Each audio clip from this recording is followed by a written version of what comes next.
My name is Ibrahim. For a long time, I was afraid of one simple sentence. I don't know. Whenever someone asked me a question, I tried to answer, even if I was not sure. If my teacher asked something in English, I guessed.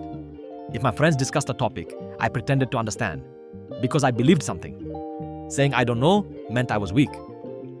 One day, during class, our teacher asked a difficult question. I did not know the answer, but still, I tried to respond. My answer was incorrect. The teacher stopped me gently. He said, "It's okay to say you don't know." I felt embarrassed. After class, he called me. He asked, "Why didn't you say you didn't know?" I replied, "I didn't want to look weak." He smiled and said something important. Not knowing is not weakness. Pretending to know stops your learning. Those words stayed in my mind.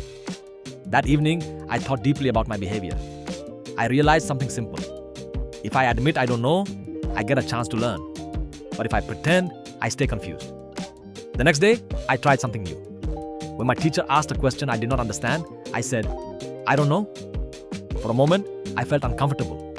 But then the teacher explained the answer, and I understood. That moment felt powerful because I learned something new. Slowly, I started using this habit more. In conversations, in studies, in learning English. Whenever I did not know something, I accepted it. And then I asked questions. Days passed, weeks passed, my understanding improved. My confidence increased because I stopped pretending. Now, I understand something clearly. Saying, "I don't know," is not a weakness. It is the beginning of learning.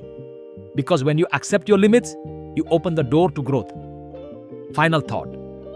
Do not fear saying, "I don't know." It is the first step toward knowing more. Ending line. Keep learning English.